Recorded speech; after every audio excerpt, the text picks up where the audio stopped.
మీరు తీసుకున్న loan EMI కట్టకపోతే ఏమవుతుంది? Credit card, personal loan, car loan, home loan, gold loan, ఇలా చాలా లోన్స్ ఉన్నాయి కదా. అవి తీసుకున్న తర్వాత కట్టకపోతే ఏమవుతుంది? సరే, gold loan, car loan, home loan ఉంటే అవి తీసేసుకుంటారు అనుకుందాం. మరి personal loan, credit card loan ఈఎంఐలు మనం కట్టకపోతే, క్రెడిట్ కార్డ్ 1 లక్ష లిమిట్ ఉంది, మొత్తం వాడేసుకొని ఈఎంఐనే కట్టకుండా నేను కట్టను అంటే బ్యాంక్ ఏం చేయగలుగుతుంది? పర్సనల్ లోన్ తీసుకున్న 10 లక్షలకి నేను కట్టను అంటే బ్యాంక్ ఏం చేయగలుగుతుంది? జైలుకు పంపించగలుగుతుందా? రికవరీ ఏ విధంగా చేయగలుగుతుంది? మనకి ఆర్బీఐ ఇస్తున్న రైట్స్, గవర్నమెంట్ ఆఫ్ ఇండియా ఇస్తున్న రైట్స్ ఏంటి? బ్యాంక్స్ కుంటున్న రైట్స్ ఏంటి? మన దగ్గర నుంచి డబ్బులు ఏ రకంగా బ్యాంక్స్ వసూలు చేసుకోగలుగుతాయి? ఇది ప్రతి ఒక్కరూ లోన్ తీసుకుంటున్న వాళ్ళకి తెలియాలని, లోన్ తీసుకోవాలనుకుంటున్న వాళ్ళకి కూడా క్లియర్ గా తెలియాలి. వీటన్నిటితో పాటు ఇలా బాండ్ పేపర్లు ఎప్పుడైనా మీరు సైన్ చేసి డబ్బులు తీసుకున్నారా? డబ్బులు ఇచ్చారా? తక్కువ మొత్తంలో తీసుకుంటే ఈ బాండ్ పేపర్, ఎక్కువ మొత్తంలో తీసుకుంటే ఈ బాండ్ పేపర్ మీద రాయించుకుంటుంటారా? మరి ఈ బాండ్లు రాసిన వాళ్ళ దగ్గర నుంచి ఎలా రికవర్ చేసుకుంటారు? అసలు అవి ఎందుకు? వాటి వల్ల యూజ్ అయినా? ఎలా రికవరీ ఉంటుంది ఇలా తీసుకున్న డబ్బులకి? దీని గురించి కూడా మాట్లాడుకుందాం. ఫైనల్ గా ఇలా లోన్స్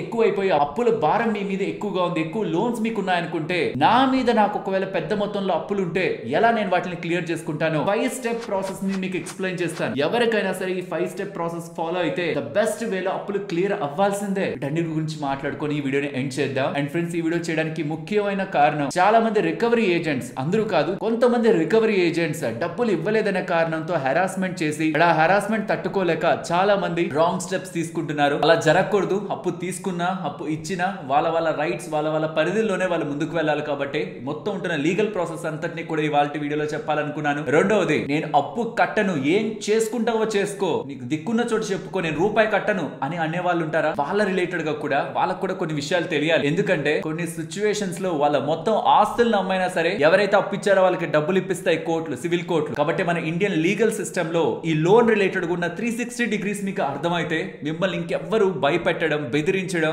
మోసం చేయడం కూడా, మీ దగ్గర నుంచి అప్పు తీసుకొని మిమ్మల్ని మోసం చేయడం కూడా జరగదు. వీడియోని స్టార్ట్ చేద్దాం. స్టార్ట్ చేసే ముందు మీరు ఈ వీడియోని చూస్తున్న పాయింట్ లో ఈ టాపిక్ లీగల్ టర్మ్స్ ని కూడా ఇలా ఎక్స్ప్లెయిన్ చేస్తూ ఈ కంటెంట్ మీ ముందుకు తీసుకురావడానికి నేను అండ్ మన టీం కొంతమంది లీగల్ ఎక్స్పర్ట్స్ తో కూడా కాంటాక్ట్ అయ్యి ఈ మొత్తం కంటెంట్ ని మీ ముందుకు తీసుకురావడానికి పెట్టిన ఎఫర్ట్ మీకు వాల్యుబుల్ గా అనిపిస్తూ ఉంటే మన వీడియోని ఒక్క లైక్ చేసి పెడుతున్న ఎఫర్ట్స్ ని ఎంకరేజ్ చేయండి. అండ్ ఈ వీడియోని తప్పకుండా మీ వాట్సాప్ స్టేటస్ గా, మీకు తెలిసిన ఫ్రెండ్స్ అండ్ ఫ్యామిలీ మెంబర్స్ కి నార్మల్ గా షేర్ చేయండి. వాళ్ళు ఆల్రెడీ అప్పుల కష్టాల్లో ఉండి బయటకి చెప్పలేకపోవచ్చు, వాళ్ళకి ఇవి రూల్స్ అని అర్థమయ్యాయి అనుకోండి, ప్రశాంతంగా నిద్రపోగలరు. ఫస్ట్ తర్వాత ప్లాన్ చేసి అప్పుల్ని ఎలా క్లియర్ చేయాలో కూడా వీడియోలోనే చెప్తున్నాను. కాబట్టి వాళ్ళకి ఒక క్లారిటీ ఉంటుంది నెక్స్ట్ వాళ్ళ అప్పుల్ని ఎలా క్లియర్ చేసుకోవాలని. అండ్ వీడియో స్టార్ట్ చేసే ముందు మీరు ఆల్రెడీ లోన్ తీసుకున్న వాళ్ళైతే personal loan, gold loan, home loan, ఇలా ఏ బ్యాంక్ రిలేటెడ్ గా సర్వీస్ మీకు బాగా అనిపించింది, మంచిగా ట్రీట్ చేశారు, రూల్స్ ఫాలో అయ్యారు, మీకు ప్రతిసారి హెల్ప్ చేయడానికి ప్రయత్నించారు, ఏ బ్యాంక్ లో ఈ మంచి సర్వీస్ మీకు లభించిందన్న మీ ఒపీనియన్ ని కామెంట్ సెక్షన్ లో చెప్పండి. ఫస్ట్ మీకు అసలు లోన్స్ లో ఉన్న టైప్స్ గురించి తెలియాలి. Unsecured loan, secured loan. Unsecured loans అంటే మీరు ఎటువంటిది తాకట్టు పెట్టకుండా తీసుకున్న loans, like credit card, personal loan, and mostly ఈ బాండ్లు రాసి తీసుకుంటారు కదా, తక్కువ డబ్బులకి అయితే ఇది, పెద్ద మొత్తంలో అయితే ఇది, అక్కడ కూడా మీరు ఏం తాకట్టు పెట్టుండ్రు, మీ మీద నమ్మకంతో డబ్బులు ఇచ్చుంటారు. ఇవి అన్సెక్యూర్డ్ లోన్స్ కిందకి వస్తాయి. కానీ ఫస్ట్ 2 ఉందా,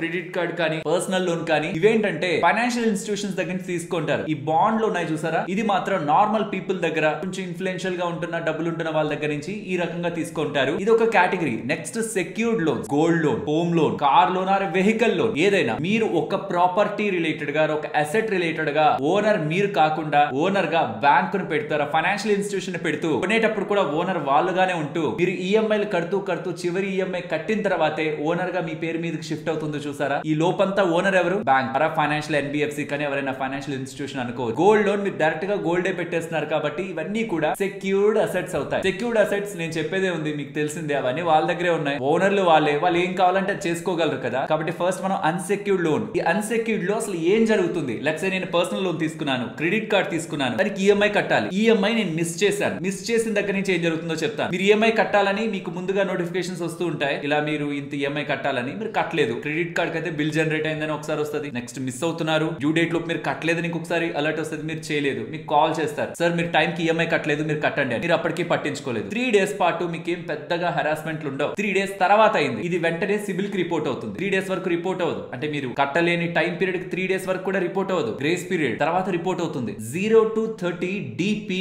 డిపిడి అంటే డేస్ పాస్ట్ డ్యూ. మీరు ఇంకా ఎన్ని రోజుల నుంచి మీరు ఈఎంఐ కట్టట్లేదు, 0 నుంచి 30 డేస్ లోపు అయితే ఫస్ట్ 3 డేస్ ఏముండదు, కానీ ఆ 3 డేస్ తర్వాత నుంచి నార్మల్ సాఫ్ట్ గా మీకు కమ్యూనికేషన్ ఉంటుంది. సార్ కట్టలేదు కదా, ఎందుకు కట్టలేదు, ఎప్పుడు కడతారు, ఈ సాఫ్ట్ కమ్యూనికేషన్ అన్ని 30 రోజులు ఉంటాయి. తర్వాత 31వ తేదీ నుంచి 60 రోజుల వరకు. సో ఆర్బీఐ ఏం చెప్తుందంటే ఆ లోన్ ని SMA1 క్లాసిఫికేషన్ లో వేయమంటుంది, స్పెషల్ మెన్షన్ అకౌంట్ లో వేయమంటుంది, సింపుల్ గా మీ లోన్ ని అండర్లైన్ చేయమంటుంది. ఇప్పుడు మీకు అగ్రెసివ్ గా ఫాలో అప్ జరుగుతుంది. మిమ్మల్ని మాటికి కాల్ చేసి ఎప్పుడు కడతారు అని అడుగుతుంటారు. కాల్స్ లోనే కొంచెం స్ట్రాంగ్ గానే అడుగుతుంటారు. రికవరీ ఏజెంట్స్ ని పంపించడం ఇప్పుడు స్టార్ట్ అవుతుంది. ఈవెన్ పెనాల్టీలు పడ్డం, సిబిల్ వాళ్ళకి రిపోర్ట్ అవడం, ఇవన్నీ కూడా జరుగుతూ వస్తాయి. 31 నుంచి 60 డేస్ అప్పటికి మనం కట్టలేదు. 61st డే నుంచి 90 డేస్ లోపు మన అకౌంట్ SMA1 ఉందా SMA2 కి మూవ్ అవుతుంది. సో బ్యాంక్ కి క్లారిటీ ఉంది. ఫస్ట్ 30 డేస్ కట్టలేదు, కడతాడేమో అని వెయిట్ చేస్తారు. నెక్స్ట్ 31st డే నుంచి 60 డేస్ కొంచెం అనుమానం, బట్ 61st డే నుంచి 90 డేస్ ఇక్కడ తను కట్టడనే క్లారిటీ మోస్ట్లీ బ్యాంక్ కు వస్తుంది. అప్పుడు SMA2 కేటగిరీలోకి, స్పెషల్ మెన్షన్ అకౌంట్ 2 కేటగిరీలోకి వెళ్తుంది. ఇక్కడ మోస్ట్లీ రికవరీ ఏజెంట్స్ ఎంత హార్ష్ గా మెయింటైన్ చేయాలంటే అంత హార్ష్ గా మెయింటైన్ చేస్తారు రిలేషన్ ని. మనకు తెలిసిన వాళ్ళకి కాల్ చేస్తామని, ఇలా అని అలా అని మిమ్మల్ని భయపెట్టే ప్రయత్నం చేస్తారు. కానీ మీ రూల్స్ మీకు తెలుస్తాయి. నెక్స్ట్ ఎవరికి భయపడాల్సిన నీడ్ లేదు. అలా అని తీసుకున్నప్పుడు ఎగరగొట్టేయచ్చు అని కూడా నేను చెప్పాలని కాదు, వాళ్ళ గురించి కూడా మాట్లాడతాను. ఇంటెన్షనల్ గా డిఫాల్ట్ చేసే వాళ్ళ గురించి కూడా చెప్తాను. ఈ 90 డేస్ అయిపోయింది అనుకోండి, మీది నాన్ పర్ఫార్మింగ్ అసెట్ క్లాసిఫికేషన్ లోకి వెళ్ళిపోతుంది. బట్ ఈ SMA2 కేటగిరీ ఉంది కదా, 61st డే నుంచి 90 డేస్ ఆర్ 90 డేస్ అబౌవ్, ఇప్పుడు బ్యాంక్ మీతో కూర్చోవాలని చూస్తుంది, మీ దగ్గరికి రావాలని చూస్తుంది, ఏజెంట్స్ ని వీళ్ళందరినీ పంపిస్తుంది. మీరు కట్టలేకపోతున్నారు అని అనుకుంటే మీ ప్రాబ్లం ఏంటో వినాలనుకుంటుంది. ఎందుకు కట్టలేకపోతున్నారు, ఏదైనా ప్రాబ్లమా, పోనీ మీరు కట్టాల్సిన వడ్డీలో 50% కడతారా, ఆర్ అట్లీస్ట్ వడ్డీని తీసేద్దాం, అసలు కడతారా, పోనీ అసల్లో కూడా కొంచెం తీసేద్దాం, మిగతాదైనా కడతారా. ఎందుకంటే ఆ టైంలో ఏజెంట్స్ కి ఇస్తారు మీ అకౌంట్ ని హ్యాండిల్ చేయమని, వాళ్ళు కూడా కమిషన్ బేస్డ్ గానే ఉంటారు. ఇంకా మీరు కట్టక NPS లోకి వెళ్ళిపోతుంది కదా, అది అసెట్ రీకన్స్ట్రక్షన్ కంపెనీ ARC వాళ్ళకి అమ్మేస్తారు మీ లోన్ ని. 50% డిస్కౌంట్, 60% డిస్కౌంట్, 70% డిస్కౌంట్, 80% డిస్కౌంట్ కూడా మీ లోన్ అమ్మేస్తారు. వాళ్ళు రికవర్ చేసుకోవాలి. దాని బదులు మీకే 20% కి డిస్కౌంట్ ఇచ్చి మిమ్మల్ని అడిగితే 1,00,000 కట్టాలి మీరు లోన్. దాని మీద ఒక వడ్డీ 50,000 అయింది అనుకుందాం ఎగ్జాంపుల్, వడ్డీ హాఫ్ అడుగుతారు అంటే 1,00,000 అసలు ప్లస్ వడ్డీ 50 కాదులే 25,000 కట్టమంటారు. పోనీ వడ్డీ వద్దనుకుంటారు, అసలైనా ఇవ్వంటారు. పోనీ అసల్లో కూడా 20% డిస్కౌంట్ ఇచ్చినా మీ దగ్గర నుంచి రికవర్ చేసుకోవడానికి ప్రయత్నిస్తారు. ఎందుకంటే చివరికి అది వెళ్ళేది ARC కి, అసెట్ రీకన్స్ట్రక్షన్ కంపెనీ దగ్గరికి. సో దాని బదులు మీ దగ్గరే తీసుకుందామని చూస్తారు. కానీ ఇలా చేయడం వల్ల మీ సిబిల్ స్కోర్ లో సెటిల్మెంట్ అని పడిపోతుంది. వన్స్ అలా మీ సిబిల్ స్కోర్ లో సెటిల్మెంట్ అని పడిందంటే నెక్స్ట్ 8-10 సంవత్సరాలు అది పోదు. అంటే మీరు నెక్స్ట్ 8-10 సంవత్సరాలు ఏ బ్యాంక్, ఫైనాన్షియల్ ఇన్స్టిట్యూషన్ ఎక్కడికి వెళ్ళి మీరు ఏం తీసుకోవాలనుకున్నా, గుండు సూది తీసుకోవాలనుకున్నా, ఒక పైసా అడగాలనుకున్నా ఏ bank and financial institution touch కూడా చేయద్దాం. సెటిల్మెంట్ కి వెళ్తుంటే కొన్నిసార్లు బ్యాంక్స్ అండ్ ఫైనాన్షియల్ ఇన్స్టిట్యూషన్స్ ఏమని చెప్తాయంటే, వడ్డీలో నువ్వు సగం కట్టు చాలు, సెటిల్మెంట్ అని పడదు, సిబిల్ బానే ఉంటుంది అంటారు. కాదు, మీరు మొత్తం లోన్ 1,00,000, దాంట్లో రూపాయి తగ్గించిన, రూపాయి సెటిల్మెంట్ కిందకి వెళ్ళిన మీ సిబిల్ పడేది అంతే. అదే 100లో 99 రూపాయలు నేను కట్టలేను, రూపాయి కడతానని మీరు రూపాయి కట్టినా సెటిల్మెంట్ పడేది అంతే. ఇంపాక్ట్ అదే. రూపాయి సెటిల్ చేసుకున్నా సరే మీరు ఇంపాక్ట్ అదే సిబిల్ మీద. సో సెటిల్మెంట్ వరకు వెళ్తున్నారంటే మిమ్మల్ని జీరో కింద కన్సిడరేషన్ చేస్తాయి బ్యాంక్స్ అండ్ ఫైనాన్షియల్ ఇన్స్టిట్యూషన్స్. ఇందాక సిబిల్ పడుతుంది అంటున్నారు, ఇప్పుడు సిబిల్ పడుతుంది అంటున్నారు. అసలు ఏంటి సిబిల్? యాక్చువల్లీ ఈ సిబిల్ అనేది ఒక క్రెడిట్ రేటింగ్ ఏజెన్సీ. సిబిల్ మాత్రమే కాదు, ఇవన్నీ క్రెడిట్ రేటింగ్ ఏజెన్సీసే. ఇవి ప్రతి ఒక్కటి మీ యాక్టివిటీ, ఫైనాన్షియల్ యాక్టివిటీ మొత్తాన్ని ట్రాక్ చేస్తూ ఉంటాయి. మీరు ఏ తప్పు చేసినా దీంట్లో రికార్డ్ అవుతుంది, మీరు ఏం మంచిగా చేస్తున్నా అది దీంట్లో రికార్డ్ అవుతుంది. రికార్డ్ అయ్యి మనకి మార్క్ షీట్ ఉంటుంది కదా, మనం చదువుకునే రోజుల్లో ఒక మార్క్ షీట్ ఉంటుంది. సైన్స్ లో ఎంత, సోషల్ లో ఎంత, మ్యాథ్స్ లో ఎంత, తెలుగు ఎంత, హిందీ ఎంత, ఇంగ్లీష్ ఎంత, ఇవన్నీ పడితే మనకు ఒక స్కోర్ వస్తుందా? అలా ఇవి మనకు చెప్తాయి. వీడు ఎంత త్వరగా ఈఎంఐలు కడుతున్నాడు, టైం టు టైం ఈఎంఐలు కడుతున్నాడా లేదా, ఎంత బాగా వాడుతున్నాడు క్రెడిట్ కార్డ్, అండ్ సకాలంలో వీళ్ళు కట్టాల్సిన పేమెంట్స్ అన్ని సకాలంలో వెళ్తున్నాయి, ఇవన్నిటిని ట్రాక్ చేసుకుని స్కోర్ ఇస్తారు. ఇవి మూడిటి రిలేటెడ్ గా ఉంటుంది. మరి ఎక్కడ చెక్ చేసుకోవాలి? దీనికోసం పైసా బజార్ అనే ఒక ప్లాట్ఫామ్ ఉంది. లింక్ డిస్క్రిప్షన్ కామెంట్ సెక్షన్ లో ఇస్తున్నాను. ఆ లింక్ ని క్లిక్ చేసి మీ డీటెయిల్స్ ని ఫిల్ చేసి మీ డేటాను అందులో ఎంటర్ చేశారనుకోండి, ఇదిగో ఇలా మీకు సిబిల్ స్కోర్ వస్తుంది. సిబిలే కాదు, దాని పక్కన మిగిలిన ఏజెన్సీకి సంబంధించిన రిపోర్ట్ కూడా వస్తుంది. దాంట్లో మీరు స్కోర్ ని ఇలా చెక్ చేసుకోవచ్చు. లేదు నేను ఎక్కడెక్కడ వీక్ గా ఉన్నాను, ఎక్కడెక్కడ స్ట్రాంగ్ గా ఉన్నాను, నా సిబిల్ మొత్తాన్ని అనాలిసిస్ చేసుకోవాలంటే వీళ్ళ రిపోర్ట్ ని కూడా మీరు డౌన్లోడ్ చేసుకోవచ్చు. వీళ్ళు ఇంగ్లీష్ లోనే కాదు, రీజనల్ 5 లాంగ్వేజెస్ లో కూడా వాట్సాప్ లో మనకి ఈ రిపోర్ట్ ని డౌన్లోడ్ చేసుకునే అవకాశం ఇస్తున్నారు. కాకపోతే ఈ రిపోర్ట్ లా డౌన్లోడ్ చేసుకుంటున్నందుకు కొంత డబ్బులు మనం కట్టాలి. నీడ్ లేకపోతుంటే వదిలేయండి. బట్ అన్ని క్రెడిట్ ఏజెన్సీకి సంబంధించిన స్కోర్స్ ని మాత్రం మీరు ఫ్రీగా చెక్ చేసుకోవచ్చు. యూజువల్ గా లోన్ ఉంటున్న వాళ్ళు మాత్రం టైం టు టైం ఇలా సిబిల్ ని చెక్ చేసుకుంటూ ఉండండి. ఎందుకంటే మీరు టైం కి ఈఎంఐ కట్టినా మీరు కట్టలేదని ఇలా ఇక్కడ రిపోర్ట్ అవ్వచ్చు. వెంటనే మీరు అక్కడ ఇలా డిస్ప్యూట్ రైజ్ చేసేసి, ఇలా నాకు ఈ పర్టికులర్ లోన్ రిలేటెడ్ గా ఇలా జరిగింది, ఇది నేను కట్టాను అనగానే వాళ్ళు మళ్ళీ మీకు సిబిల్ ని రీస్టోర్ చేసేస్తారు. సో నెగ్లెక్ట్ కాదు, టైం టు టైం అసలు మీకు ఎంత ఉంది స్కోర్ అప్పుడప్పుడు చెక్ చేసుకుంటేనే మీకు తెలుస్తుంది మీరు అంత మంచిగా ఉన్నా ఎక్కడైనా మీకు రాంగ్ జరిగిందా లేదా అని. అండ్ ఈ పర్టికులర్ ప్లాట్ఫామ్ లో ఏంటంటే మంత్లీ మనకి రిపోర్ట్స్ కూడా మన వాట్సాప్ కే వస్తాయి. టైం టు టైం చెక్ చేసుకోవచ్చు కూడా. డిస్క్రిప్షన్ అండ్ కామెంట్ సెక్షన్ లో లింక్ ఉంది, ఒకసారి చెక్ చేయండి. అండ్ ఈవెన్ ఎవరైనా పర్సనల్ లోన్ తీసుకుంటుంటే కూడా ఒక్కసారి మీరు మిగిలిన వాళ్ళ దగ్గరికి వెళ్ళి కూడా చెక్ చేయండి. ఏమైపోతుందంటే ఒక యాప్ లో మీరు క్లిక్ చేయండి పర్సనల్ లోన్ ఇచ్చేస్తామని, మధ్య ఫిన్టెక్ కంపెనీస్ అన్ని కూడా పర్సనల్ లోన్ అవసరం ఉంటున్న వాళ్ళకి మెసేజ్ రూపంలో రూపంలో పంపిస్తున్నాయి. వాళ్ళు ఏంటంటే క్లిక్ చేసి తీసేసుకుంటున్నారు. కానీ దానికి ముందు ఎంత వడ్డీకి తీసుకుంటున్నారో చూసుకోండి. 20%, 25%, 28%, ఎక్కడికో వెళ్ళిపోతున్నారు వడ్డీకి. అవసరం లేదు. 10.5% నుంచి కూడా పర్సనల్ లోన్స్ దొరుకుతూ ఉంటాయి మనకి. సో అలా ఏ బ్యాంక్ లో ఇస్తుంది? నాకుంటున్న సిబిల్ కి నాకు 10.5 తక్కువ వడ్డీలో పర్సనల్ లోన్ ఎలా దొరుకుతుంది? అది కూడా ఈ వీళ్ళ వెబ్సైట్ లోనే చూడొచ్చు. ఆ లింక్ నేను మీకు సెకండ్ లింక్ గా ఇస్తున్నాను చూడండి. దాన్ని క్లిక్ చేసి మీ డీటెయిల్స్ ని ఫిల్ చేస్తే మీకుంటున్న సిబిల్ కి, మీకున్న ఫైనాన్షియల్ క్రెడిబిలిటీకి, మీకు ఎంతెంత లోన్స్ ఇవ్వడానికి బ్యాంక్స్ రెడీగా ఉన్నాయని ఇలా పర్సనల్ లోన్ రిలేటెడ్ గా కూడా మీరు కంపేర్ చేసి మీకు నచ్చిన దగ్గర పర్సనల్ లోన్ తీసుకోవచ్చు. కానీ గుర్తుంచుకోండి, పర్సనల్ లోన్ ఎప్పుడు కూడా హయ్యర్ ఇంట్రెస్ట్ రేట్ తో కలిగి ఉంటుంది. అవసరం ఉంటే నేను నెక్స్ట్ మీకు చెప్తాను, అవసరం ఉంటే ముందు వాటితో ట్రై చేయండి, తర్వాతే పర్సనల్ లోన్ వరకు మనం వెళ్ళాలి. అన్నెసరీగా పర్సనల్ లోన్ టచ్ చేయకండి. ఇక్కడ అలా అవ్వట్లేదు అనుకోండి, ఇప్పుడు రియల్ ప్రాసెస్ కు వెళ్తుంది. మీ లోన్ పెద్దదా చిన్నదా? చాలా చిన్న చిన్న లోన్స్ అనుకోండి, సిబిల్ రిలేటెడ్ గా మెన్షన్ చేసి రికవరీ ఏజెంట్స్ ని పంపించేసి వాళ్ళతో అవ్వట్లేదు అనుకుంటే మోస్ట్లీ దాన్ని రైట్ ఆఫ్ చేసేసుకుంటారు, ఎండ్ అయిపోద్ది. కొంచెం పెద్దది అనుకోండి, ఇప్పుడు లీగల్ ప్రాసెస్ లో ఇన్వాల్వ్ అవుతాయి. ఈవెన్ మీరు కట్టకుండా 30 days పైబడి ఉన్నప్పుడే మీకు నోటీసులు రావడం స్టార్ట్ అవుతాయి. ఈ రికవరీ ఏజెంట్స్ వస్తారని చెప్పానా, ఆ పాయింట్ లోనే మీకు చెక్ అని మీరు ఇచ్చి లోన్ తీసుకొని ఉంటే, చెక్ ఇచ్చి సంతకం చేసి చెక్ ఇచ్చి దాన్ని డేట్స్ వేసి మీరు కానీ లోన్ తీసుకొని ఉంటే, అప్పుడు section 138 of negotiable instrument act 1881 ప్రకారం మీ మీద లీగల్ గా వాళ్ళు ప్రొసీడ్ అవడానికి వాళ్ళకి రైట్ ఉంది. జైలుకి వెళ్లే అవకాశం ఉంది 2 సంవత్సరాలు, మాక్సిమం 2 సంవత్సరాలు. ఈ సెక్షన్ 138 అండర్ లో కానీ చెక్ అలా ఇచ్చి కానీ బౌన్స్ అయితే మాత్రం, చెక్ బౌన్స్ అయితే మాత్రం మీరు ఈఎంఐ కట్టలేక వాళ్ళ చెక్ ని ప్రొడ్యూస్ చేసి అది బౌన్స్ అయితే, బౌన్స్ అయినప్పుడు మీకు ఒకటి వస్తుంది, దాని ప్లస్ ఇది కలిపి మీ మీద వాళ్ళు కేసుని ఫైల్ చేసుకోవచ్చు. ఇది కాదు. ఒకవేళ మనం చీటింగ్ చేస్తుంటే, పర్సనల్ లోన్ తీసుకునేటప్పుడు, క్రెడిట్ కార్డ్ తీసుకునేటప్పుడు, మోస్ట్లీ క్రెడిట్ కార్డ్ దగ్గర చీటింగ్ కాదు కానీ పర్సనల్ లోన్ ఆర్ ఇంకేదైనా లోన్స్, హోమ్ లోన్ కానీ ఇంకేమైనా లోన్స్ మీరు తీసుకునేటప్పుడు అసెటే లేదనుకోండి, దొంగ పేపర్లో పెట్టి లోన్లు తీసుకుంటూ ఉంటారు. అలా జరిగింది అనుకోండి, సెక్షన్ 420 ఇది ఇండియన్ పీనల్ కోడ్ అండర్ లో చీటింగ్ అండ్ డిస్హానెస్టీ రిలేటెడ్ గా పడుతుంది. దీని అండర్ లో కూడా మనల్ని జైలుకి పంపించే అవకాశం ఉంది. ఈ 2 తప్పులు మీరు చేయలేదు, నార్మల్ గా మీరు కరెక్ట్ గానే ఉన్నారు, సెక్షన్ 420 అండర్ లో చీటింగ్ మీరు చేయలేదు, చెక్ మీద కూడా సైన్ పెట్టలేదు, అప్పుడు ఏం జరుగుతుంది? 30 రోజులు పైబడిన తర్వాత మీకు LRN, L for loan, R for recall, N for notice పంపిస్తారు. అలాగే DLN, డిమాండ్ లీగల్ నోటీస్ పంపిస్తారు. ఇదేంటంటే మా డబ్బులు మాకు కట్టండి, ఎప్పుడు కడతారు అని నోటీస్ అనమాట. ఇప్పుడు దీన్ని తీసుకొచ్చి మీకు రికవరీ ఏజెంట్స్, ఇప్పుడు మీరు ఇది కట్టకపోతే 10 సంవత్సరాలు జైలు, మీకు 5 సంవత్సరాలు జైలు అని చెప్తారు. కాబట్టి ఆ నోటీసులు ఏంటంటే ఒక రకమైన సాఫ్ట్ గా మనం భయపడడానికి, అంతేకాని అవి సీరియస్ థింగ్స్ అయితే కాదు. సో ఆ నోటీసులను చూసి మీరు ఏం జరిగిపోతుందని ఒక భయంతో రాంగ్ డెసిషన్ తీసుకోకండి. ఒకవేళ మీకు అలా చెప్తున్నారు అనుకోండి రికవరీ ఏజెంట్, సరే లీగల్ గానే వెళ్ళండి, లీగల్ గానే మూవ్ అవుదాం, అలానే చెప్పండి. అది ఒకవేళ పెద్ద అమౌంట్ అయితే, ఈ బాండ్స్ తో పాటు వాళ్ళని కలిపి చెప్తున్నా, ఈ చిన్న బాండ్ ఈ పెద్ద బాండ్ ఉందా, వీళ్ళతో కలిపి చెప్తున్నా, అది ఒకవేళ పెద్ద అమౌంట్ అయితే దెన్ సివిల్ కోర్ట్ లో మీ మీద సూట్ ఫైల్ అయ్యే అవకాశం ఉంటుంది. దీంతో పాటు లోక్ అదాలత్, అలాగే డెట్ రికవరీ ట్రిబ్యునల్ DRT, అది డిపెండింగ్ అపాన్ ద పర్సన్ అనమాట. ఎంత పెద్ద లోన్ తీసుకున్నారు, కంపెనీస్ లోన్స్ తీసుకుంటాయి, కొంచెం పెద్ద వాళ్ళు కూడా లోన్స్ తీసుకుంటారు, వాళ్ళని అక్కడ వరకు తీసుకువెళ్తారు. సివిల్ కోర్టులోకి వెళ్ళిన తర్వాత కూడా మిమ్మల్ని అడుగుతారు, డబ్బులు కట్టగలవా, కొంచెమైనా కట్టగలను, నేను ఇంత టైం పీరియడ్ లో కడతానంటే మీకు టైం ఇస్తారు. కడతానంటున్నాడు కదా, తన శక్తిలో తను చేస్తానంటున్నాడు.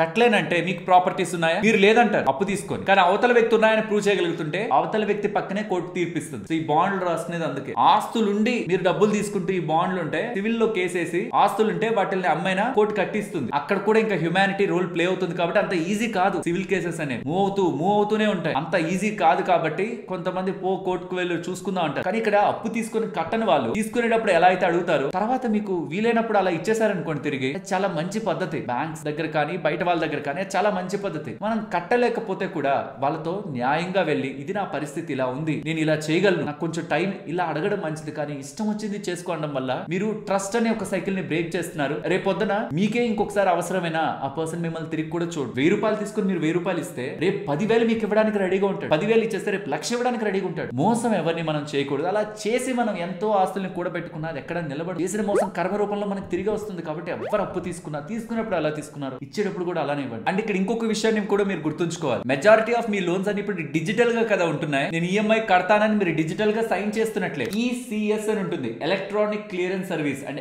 NACH అని ఉంటుంది, నేషనల్ ఆటోమేటెడ్ క్లియరింగ్ హౌస్ అని. మీరు ఎప్పుడైతే ఒక ఈఎంఐ ని కట్టలేకపోతారో అది ఇంచుమించు ఒక బౌన్స్ అనమాట. NACH బౌన్స్ కిందకి వెళ్తుంది. ఇది బౌన్స్ అయినప్పుడు మీకు వస్తున్న రికవరీ ఏజెంట్స్ ఏమని చెప్తారంటే, section 25 of payments and settlements act under లో 2 సంవత్సరాలు జైలు శిక్ష పడుతుందని మనల్ని భయపెడతారు. కానీ కానీ ఇక్కడ గుర్తుంచుకోవాల్సిన ఇంపార్టెంట్ ఆస్పెక్ట్ ఏంటంటే ఫస్ట్ బౌన్స్ కి ఏమవ్వదు, సిబిల్ లో పడుతుంది, ఏం అవ్వదు, కంగారు పడాల్సిన నీళ్ళు లేదు. సెకండ్ బౌన్స్ అప్పుడు ఈ సెక్షన్ 25 అప్లై అవుతుంది. సెక్షన్ 25 ఈఎంఐలు మీరు కట్టలేదని అప్లై అవుతుంది. అది కూడా మీది చాలా పెద్ద పేమెంట్ అనుకోండి, వాళ్ళు కోర్టు వరకు వెళ్తారు. లేకపోతే అసలు ఆ ప్రాసెస్ కే అంత ఖర్చు అవుతుంది అనుకోండి, ఒక 50,000 లక్ష రూపాయలు దానికే అవుతుంది. మీదేమో 50,000 లేకపోతే 20,000. ఈ ప్రాసెస్ అంతా ఎందుకు తలనొప్పి అనుకోని రికవరీ ఏజెంట్స్ తోనే చూసుకుంటారు. ఇంత దూరం వెళ్ళదు. పెద్ద అమౌంట్ అనుకోండి, కోర్టుకు వెళ్ళి కూడా ఎంతో కొంత రికవర్ అవ్వచ్చు అనుకుంటే అప్పుడు కోర్టుకు వెళ్తారు. కోర్టులో కూడా మీరు లీగల్ గా కట్టగలిగి కూడా కట్టలేకపోతున్నారని కోర్టుకు అర్థమైతే ఇదంతా మీరు చేసిన దానికి ₹1,00,000 పెనాల్టీ, 2 సంవత్సరాలు జైలు శిక్ష, 2 కూడా పడచ్చు. ఏది మీరు కట్టగలిగి కట్టలేకపోతుంటే, నా దగ్గర డబ్బులు లేదు, నేను కట్టాలని ప్రయత్నిస్తున్నాను, నేను కట్టలేకపోతున్నానని చెప్తున్న వాళ్ళకి టైం ఇవ్వాలని చూస్తుంది. బ్యాంకును కూడా కొంచెం చూసి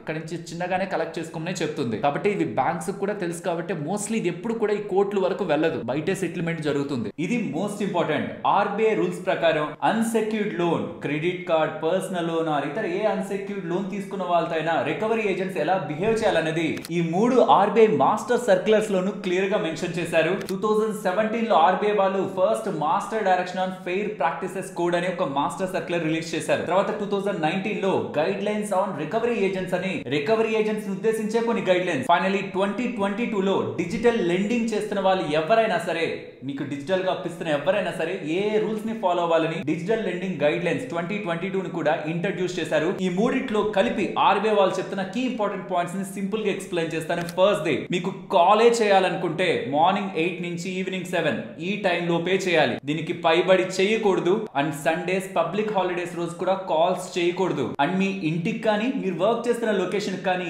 మీ పర్మిషన్ లేకుండా రాకూడదు. మరి అలా లేకపోతే ఎలా రికవర్ చేసుకోవాలి? ఫస్ట్ మీ కన్సెంట్ తీసుకోవాలి. మీ కన్సెంట్ తీసుకున్న తర్వాత రావాలి. మీరు ఎక్కడికో వెళ్ళారు, అక్కడెక్కడో తను కనిపించారు, వెంటనే మిమ్మల్ని ఆపే అధికారం కూడా వాళ్ళకి లేదు. అండ్ అబ్యూజివ్ గా మీతో మాట్లాడడం, వల్గర్ గా మాట్లాడడం, థ్రెటన్ చేయడం, మీ ప్రైవసీకి భంగం కలిగించేలా మీకు సంబంధించిన డేటాని మీ ఫ్రెండ్స్ అండ్ రిలేటివ్స్ కి షేర్ చేస్తానండో, లేకపోతే వాళ్ళకి కాల్ చేస్తానండో, false legal threats or false legal notice, ఏదో ఒక నోటీస్ పట్టుకొచ్చి మీరు జైలుకి వెళ్ళిపోతారు ఇది చేయకపోతే అనేలా మిమ్మల్ని బెదిరించి భయపెట్టే పని కూడా ఏ ఒక రికవరీ ఏజెంట్ చేయకూడదు. అలా చేసినందుకు గాను గతంలో ఆర్బీఐ వాళ్ళు చాలా బ్యాంక్స్ అండ్ ఫైనాన్షియల్ ఇన్స్టిట్యూషన్స్ మీద పెద్ద మొత్తంలో పెనాల్టీలు వేశారు. అలా కాదు, మిమ్మల్ని ఎవరైనా హరాస్మెంట్ చేస్తుంటే ఫస్ట్ మీరు చేయాల్సింది ఆ సంబంధిత బ్యాంక్ దగ్గరికి వెళ్ళి ఈ 3 మాస్టర్ సర్క్యులర్స్ అన్నానా, ఆ లింక్స్ డిస్క్రిప్షన్ కామెంట్ సెక్షన్ లో పెడతాను, వాటిని ప్రింట్అవుట్ తీయండి. వీటి ప్రకారం ఇలా నాకు హరాస్మెంట్ జరుగుతుంది, మీరు యాక్షన్ తీసుకోండి అని ప్రతి ఒక్క బ్యాంక్ లోను గ్రీవియన్స్ ఆఫీసర్ ఉంటారు, వాళ్ళకి కంప్లైంట్ చేయాలి. విత్ ఇన్ 30 డేస్ లోపు కూడా మీకు వాళ్ళ దగ్గర నుంచి ఆన్సర్ రాకపోతుంటే ఆర్బీఐ వెబ్సైట్ లోకి వెళ్ళి ఇలా మీరు కంప్లైంట్ ఫైల్ చేయొచ్చు, మీకు ఇలా హరాస్మెంట్ జరుగుతుందని. బట్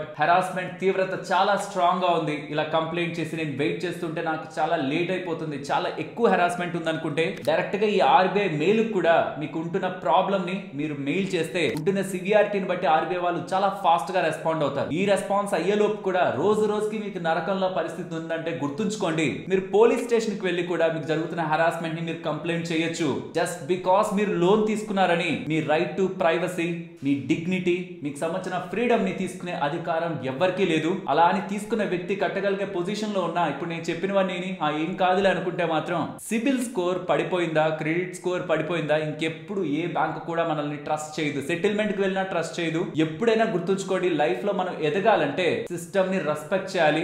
సిస్టమ్ కి అనుసరించి మనం నడుచుకుంటూ సిస్టమ్ లో ఉంటున్న స్టెప్స్ ని వాడుకుంటూ పైకి వెళ్తేనే అది స్టాండర్డ్ గా ఉంటుంది. అలానే అదే సిస్టమ్ మీకు అగైనెస్ట్ గా వర్క్ చేస్తుందని మీకు అనిపిస్తే మీరు ఇప్పుడు చెప్పిన వేస్ లో కంప్లైంట్ కూడా చేయొచ్చు. ఇప్పుడు సెక్యూర్డ్ లోన్స్ గురించి మాట్లాడుకుందాం. Home loan, car loan, gold loan, business loan. Business loans కూడా మిషనరీకి అండ్ ప్రాపర్టీకి అగైనెస్ట్ గా కూడా బిజినెస్ లోన్ ఇస్తారు. And even loan against properties కూడా మనకు ఉంటాయి. ఇవన్నీ సెక్యూర్డ్ లోన్స్ కి వెళ్తాయి. 2002 కి ముందు ఎలా ఉండేదంటే సిమిలర్ గా కోర్టుకు వెళ్లాల్సి వచ్చేది, లీగల్ గా పర్మిషన్ తీసుకొచ్చి రికవరీకి వెళ్లాల్సి వచ్చేవి బ్యాంక్స్. కానీ దాని తర్వాత 2002 తర్వాత సర్ఫేసీ యాక్ట్ వచ్చిన తర్వాత సిస్టమ్ అంతా మారిపోయింది. 5-10 సంవత్సరాలు పట్టేది రికవరీకి, అది 6 నెలల నుంచి 12 నెలల లోపు బ్యాంక్స్ రికవర్ చేసుకుంటున్నాయి. ఏంటి సర్ఫేసీ యాక్ట్ అంటే? Securitisation and reconstruction of financial assets and enforcement of security interest act 2002 ప్రకారం ఫస్ట్ అయితే బ్యాంక్స్, కానీ ఎన్బిఎఫ్సిలు కూడా 2016 లో యాడ్ చేశారు. ఇప్పుడు నాట్ జస్ట్ కమర్షియల్ బ్యాంక్స్, ఇవన్నీ కూడా సర్ఫేసీ యాక్ట్ 2002 లో వాళ్ళ దగ్గర అప్పు ఎవరైనా ఈ సెక్యూర్డ్ అసెట్స్ ని పెట్టి తీసుకుని ఉంటే వాటిని వేలం వేసి రికవర్ చేసుకోవడానికి ఎలిజిబుల్. వీళ్ళందరూ కూడా ప్రాసెస్ ఏంటి ఇందాక నేను చెప్పాను కదా, ఆ స్టెప్స్ అన్ని 1 to 30 days, 31 to 60 days, 61 to 90 days. ఇది కంప్లీట్ అయిపోయాక 90 days అయిపోయాక మన లోన్ ఎన్పిఏ కిందకి వెళ్ళిపోతుంది, నాన్ పర్ఫార్మింగ్ అసెట్ లోకి వెళ్ళిపోతుంది. అప్పుడు బ్యాంక్ ఆర్ ఫైనాన్షియల్ ఇన్స్టిట్యూషన్ మన మనకి ఒక డిమాండ్ నోటీస్ పంపించాలి. సెక్షన్ 13(2). ఈ సెక్షన్ ప్రకారం మనకు ఒక డిమాండ్ నోటీస్ పంపించాలి. ఎప్పుడు పంపించాలి? 90 డేస్ అయిపోతే మనది ఎన్పిఏ అయిపోతుంది అంటున్నానా? ఆ ఎన్పిఏ నుంచి 60 డేస్ లోపు మనకు ఆ నోటీస్ రావాలి. ఆ నోటీస్ ఎప్పుడైతే మనకు వస్తుందో అప్పటి నుంచి 60 డేస్ లోపు మనం దానికి రియాక్ట్ కూడా అవ్వాలి, దానికి సమాధానం కూడా చెప్పాలి. సో మీకు వచ్చిన నోటీస్ లో మీరు ఎంత లోన్ తీసుకున్నారు, ఎంత ఇంట్రెస్ట్ కట్టాలి, ఎంత పెనాల్టీ కట్టాలి, మీ డెడ్ లైన్ ఏంటి, ఆ నోటీస్ కి రెస్పాండ్ అవ్వాల్సిన డెడ్ లైన్ ఏంటి, సర్ఫేసీ యాక్ట్ మీకు చెప్తున్న యాక్ట్ ఉందా, దాని గురించి వార్నింగ్, వీటన్నిటిని కూడా మెన్షన్ చేస్తూ మనకు ఒక నోటీస్ వస్తుంది. మనం దానికి సకాలంలో రెస్పాన్స్ ఇవ్వకపోతే మన ప్రాపర్టీకి సంబంధించి వాల్యుయేషన్ చేసే వాళ్ళని అపాయింట్ చేసి బ్యాంక్ మన ప్రాపర్టీకి ఎంతైతే వాల్యుయేషన్ వస్తుందో ఆ వాల్యుయేషన్ తో ఆక్షన్ కి వెళ్తుంది. మీరు చాలా షార్ట్స్ చూస్తుంటారు కదా, ఇల్లుని డిస్కౌంట్ లో కొనుక్కోండి, కార్లను డిస్కౌంట్ లో కొనుక్కోండి, ఈ వెబ్సైట్స్ లో మీకు ఇల్లు కార్లు డిస్కౌంట్ లో ఉంటాయని ఎలా చెప్తుంటారు కదా, ఈ ఆక్షన్ కి వెళ్తాయి. ఈ ఆక్షన్స్ పబ్లిక్ ఆక్షన్స్ జరుగుతున్నాయి కాబట్టి మీకు ఇల్లు కానీ స్థలాలు కానీ పెద్ద పెద్ద మిషనరీస్ కానీ కంపెనీస్ కానీ, అంటే కంపెనీస్ కి సంబంధించిన మిషనరీస్ కానీ అండ్ పెద్ద పెద్ద commercial vehicles, cars, bikes, everything మీకు ఈ కార్స్ గురించి, ఇళ్ళల గురించి, వీటి గురించి అంతా కూడా ఆక్షన్ నిర్వహించే వెబ్సైట్స్ లో మీరు బిడ్ చేసి దాంట్లో పాల్గొని సరైన వేలో మీరు అక్కడ గెలిచారంటే అది మీ పేరు మీద రిజిస్ట్రేషన్ చేయబడుతుంది. కానీ దీనికి ఒక ప్రాసెస్ ఉంటుంది, చెప్పానా? ఒక వాల్యుయేషన్ చేసి అతన్ని పెట్టుకోవాలి. 75 to 85% of the valuation reserve price గా పెట్టాలి. న్యూస్ పేపర్ లో దాని వాళ్ళు సబ్మిట్ చేయాలి. అండ్ ఎవరైతే దీంట్లో పార్టిసిపేట్ చేస్తున్నారో వాళ్ళు 5 to 10% డిపాజిట్ అమౌంట్ కట్టాలి. సీరియస్ వాళ్ళే రావాలి బిడ్డింగ్ లో అని కొంత డిపాజిట్ అమౌంట్ ని కట్టే ముందుకు వెళ్ళాలి ఈ ఆక్షన్ లో పాల్గొనాలనుకుంటే. సో మంచిగా కొంత మొత్తంలో వైట్ మనీ ఉండి మీరు దీంట్లో పార్టిసిపేట్ చేద్దాం అనుకుంటే, తక్కువలో కొనుక్కుందాం అనుకుంటే కార్ల వరకు ఓకే, కానీ ఇల్లు స్థలాలు కొనుక్కుంటున్నప్పుడు మీరు ఫేస్ చేసే ప్రాబ్లం ఏంటంటే, ఎవరైతే ఆ ఇల్లు ఆ ప్రాపర్టీకి సంబంధించిన ఓనర్ ఉన్నాడో తను సాటిస్ఫై అవ్వలేదనుకోండి, లెట్స్ సే ఆ ప్రాపర్టీ వాల్యూ 10 కోట్లు, ఎవరు రాలేదని మీరు ఒక 7 కోట్లకి 8 కోట్లకు కొనేసారు అనుకోండి, ఎగ్జాంపుల్ చెప్తున్నా, 2 కోట్లు తను నష్టపోతున్నాడు కదా అని దీని మీద తిరిగి కేసు వేస్తారు కోర్టులో. అండ్ ఇది కొంచెం ముందుకు వెళ్తుంటే డెట్ రికవరీ ట్రిబ్యునల్ అని ఉంటుంది, DRT, అక్కడికి వెళ్ళైనా స్టే తెచ్చుకునే అవకాశం ఉంది. కొన్ని అక్కడ రాలేదనుకోండి అపీలేట్ ట్రిబ్యునల్స్ ఉంటాయి, సెకండ్ లెవెల్ అపీల్ ని కూడా చేసుకోవచ్చు, కోర్టుల్ని ఆశ్రయించవచ్చు. ఇలా నాకు నష్టం జరుగుతుంది, బ్యాంక్ వాళ్ళు కలిసిపోయి నాకు ఇలా అన్యాయం చేస్తున్నారు, మోసం చేస్తున్నారు అని కోర్టుకు వెళ్తే స్టే వచ్చే అవకాశం కూడా ఉంటుంది. సెంటిమెంట్స్ ని ఇక్కడ మాట్లాడలేదు, ఆ ఇల్లు ఎంతో కష్టపడి తీసుకుంటారు, అది మనం తీసుకుంటే అది వాళ్ళ కష్టం, వాళ్ళ ఏడుపు ఉంటుంది, వాళ్ళ శాపం ఉంటుంది, ఇవన్నీ నేను మాట్లాడలేదు. లీగల్ గా కూడా తనకి రైట్ ఉంది, కొంత టైం పీరియడ్ వరకు రైట్ ఉంది. అది ఏదైతే మీరు డిస్కౌంట్ లో వస్తుంది అనుకుంటున్నారో దానికి లాజిక్ ఇదే. సో అవతల వ్యక్తి వెళ్ళరు ముందుకు లీగల్ గా అనుకుంటే ఓకే, లేదంటే మాత్రం 1-2 years పాటు ఏదైనా లీగల్ గా వస్తే కూడా దాన్ని ఫేస్ చేయడానికి కూడా మనం రెడీగా ఉండాలి, యాక్చువల్లీ ఇక్కడ లీగల్ గా ఫేస్ చేయాల్సింది బ్యాంక్ అనమాట, ఎందుకంటే మీకు ఇచ్చింది బ్యాంక్ కదా. కానీ వాళ్ళది రికవర్ అయిపోయిన తర్వాత నిజంగా అంత సీరియస్ గా ఉంటారా? కొన్ని బ్యాంక్స్ చాలా సీరియస్ గా ఉంటాయి. నేను మొత్తం టాపిక్ రిలేటెడ్ గా రీసెర్చ్ చేసినప్పుడు తెలుసుకున్నాను, కొన్ని బ్యాంక్స్ చాలా సీరియస్ గా ఉన్నాయి. నేమ్స్ చెప్తే అన్నెసరీగా మిగతా బ్యాంక్స్ వేస్ట్ అనేలా వెళ్తుంది, కానీ కొన్ని బ్యాంక్స్ సీరియస్ గా ఉన్నాయి. బట్ కొన్ని బ్యాంక్స్ ఆ మొత్తం రికవరీ అయిపోయిన తర్వాత పెద్దగా పట్టించుకోవట్లేదు. కాబట్టి మైండ్ లో కూడా రిస్క్ ని పెట్టుకోండి. ఈ ఆప్షన్ వెబ్సైట్స్ లోకి వెళ్ళి 15-20% డిస్కౌంట్ లో తీసేసుకుంటున్నాను అనుకుంటే మాత్రం అవతల వ్యక్తి లీగల్ గా వెళ్ళి దాన్ని ఆపి మొత్తం పొసెషన్ ని వెనక్కి లాగే అవకాశం కూడా ఉంది. ఇది మనకి రీల్స్ లో కనిపించదు కాబట్టి ఈ వీడియో రైట్. మీకు మొత్తం క్లారిటీ అయితే వచ్చింది అనుకుంటున్నాను. సరే, అప్పులు ఎక్కువ ఉంటే ఎలా వాటిని త్వరగా క్లియర్ చేసుకోవాలి? నాకే అప్పులు ఎక్కువ ఉన్నాయి అనుకోండి, ప్రాక్టికల్ గా ఇంత తెలిసి నాకు ఒకవేళ అప్పులు ఎక్కువ ఉన్నాయి అంటే నేను ఫస్ట్ చేసే పని మా ఇంట్లో బంగారం కానీ నాకు సంబంధించిన ఆస్తులు కానీ ఏదైనా అసెట్స్ కానీ ఉంటే వాటిని తాకట్టు పెట్టి వెంటనే లోన్ తీసుకొని ఎక్కువ వడ్డీ రేట్ తో నేను తీసుకున్న లోన్ ని క్లియర్ చేస్తాను. ఎందుకంటే లోన్ అగైనెస్ట్ ప్రాపర్టీస్, మనకు ఆస్తులుండి వాటికి అగైనెస్ట్ గా లోన్ తీసుకున్నా, బంగారం మీద లోన్ తీసుకున్నా, ఇలా సెక్యూర్డ్ అసెట్స్ ఆల్రెడీ ఇల్లుండి దాని మీద లోన్ తీసుకున్నా, వీటి మీద వచ్చే పడే వడ్డీ తక్కువ. క్రెడిట్ కార్డ్ మీద, పర్సనల్ లోన్ మీద కొన్నిసార్లు ఎక్కువ పడుతుంది. సో మీ క్రెడిట్ కార్డ్ మీద లోన్ ఉందనుకోండి, పర్సనల్ లోన్ ద్వారా క్లియర్ చేయడం తెలివైన పని. పర్సనల్ లోన్ ఉందనుకోండి, గోల్డ్ లోన్ తీసుకొని క్లియర్ చేయడం తెలివైన పని అవుతుంది. రైట్, గోల్డ్ లోన్ ఉందనుకోండి, బ్యాంక్ లో మీరు FD వేసుకుంటారు, దాన్ని బ్రేక్ చేసి ఇది క్లియర్ చేయడం తెలివైన పని అవుతుంది. బ్యాంక్ FD కంటే గోల్డ్ ఇంట్రెస్ట్ రేట్ ఎక్కువ ఉండే, ఎక్కడ వడ్డీ ఎక్కువ తక్కువ అనేది చూసుకొని ముందు దాన్ని క్లియర్ చేసేయాలి. నా దగ్గర ఆస్తులు లేవు, బంగారం లేదు, ఏం లేదు, మరి ఏం చేయాలి? Second step, higher interest rate loans ఏమైనా మీకు ఎక్కువ ఉన్నాయి, లైక్ క్రెడిట్ కార్డ్ ఎక్కువ ఉంది, వెంటనే మీరు బ్యాంక్ కు వెళ్ళి రీఫైనాన్స్ చేయండి. నాకు అక్కడ ఉంది లోన్, దాన్ని రీఫైనాన్స్ చేయండి, నేను మీ దగ్గర కట్టుకుంటాను, అక్కడ నాకు 24% పడుతుంది,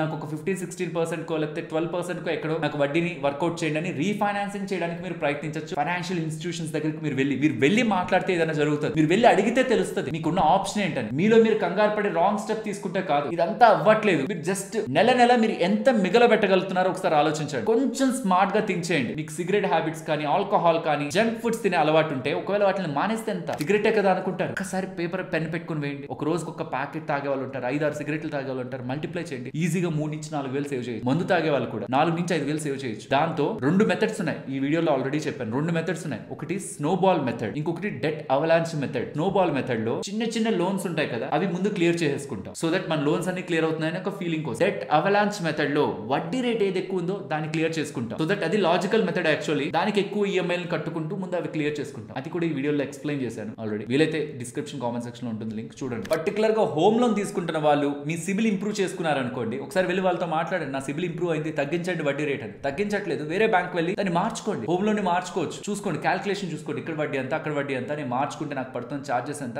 నెట్ నేను గెయిన్ అవుతుంది ఎంత, ఇవన్నీ క్యాల్కులేట్ చేయగలిగితే, ఆర్ ఇంకెవరైనా బ్యాంక్ దగ్గరికి వెళ్ళి ఇంకొక బ్యాంక్ దగ్గరికి వెళ్ళి నాకు అక్కడ అంత వడ్డీకి లోన్ ఉంది, మీ దగ్గర నేను ఇస్తే నాకు ఎంత సేవ్ అవుతుంది అని మీరు ఒక్కసారి మాట్లాడితే వేలల్లో లక్షల్లో సేవ్ చేసుకోవచ్చు. అంత త్వరగా లోన్ ని కూడా క్లియర్ చేయొచ్చు. ఫైనలీ లోన్ అనేది రాంగ్ థింగ్ ఏం కాదు.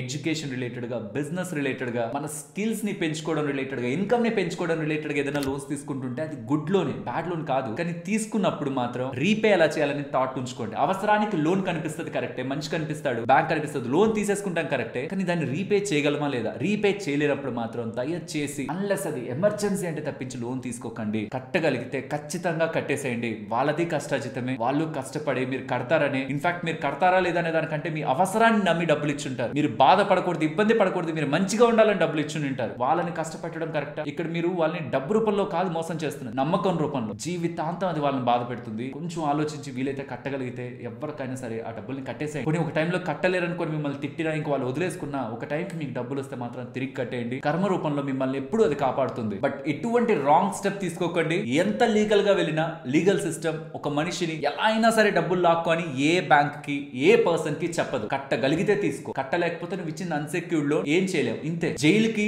మీరు ఫోర్జరీ చేస్తే, స్కామ్ చేసి, చీటింగ్ చేస్తే, ఆర్ చెక్ బౌన్స్ అయితే అది కూడా మ్యాక్స్ 2 years పడుతుంది తప్పితే ఇంకా దేంట్లోనూ జైలుకి వెళ్లే క్వశ్చనే లేదు. రాంగ్ స్టెప్స్ దయచేసి తీసుకోకండి. బట్ కట్టగలిగినప్పుడు, మీకు కట్టే వీలుంటున్నప్పుడు మాత్రం డబ్బులు కట్టేసేయండి. టైం టు టైం మీరు లోన్స్ తీసుకుంటున్న వాళ్ళైతే సిబిల్ స్కోర్ ని గమనించుకుంటూ రండి. మీకు యూజ్ అవుతుంది. అండ్ పర్సనల్ లోన్ రిలేటెడ్ గా కూడా ముందు కంపేర్ చేసుకుని ఎక్కడెక్కడ ఎలాంటి వడ్డీ రేట్లు వర్కౌట్ అవుతున్నాయని ఆ 2 లింక్స్ కూడా డిస్క్రిప్షన్ కామెంట్ సెక్షన్ లో ఇస్తున్నాను, గమనించండి. అలాగే వీడియోలో షేర్ చేసిన ఇన్ఫర్మేషన్ మీకు వాల్యుబుల్ అనిపిస్తే ఇప్పటికైనా లైక్ చేయడానికి ప్రయత్నించండి. అండ్ ఇది మన వాళ్ళతో షేర్ చేస్తే వాళ్ళకు కూడా ఒక క్లారిటీ ఉంటుంది అనుకుంటే తప్పకుండా షేర్ చేస్తూ ఛానల్ ని సబ్స్క్రైబ్ చేయడం మర్చిపోకండి. నేను మరొక ఇంట్రెస్టింగ్ వీడియోతో మళ్ళీ మీ ముందుకు వస్తాను. అంతవరకు టేక్ కేర్. జై హింద్.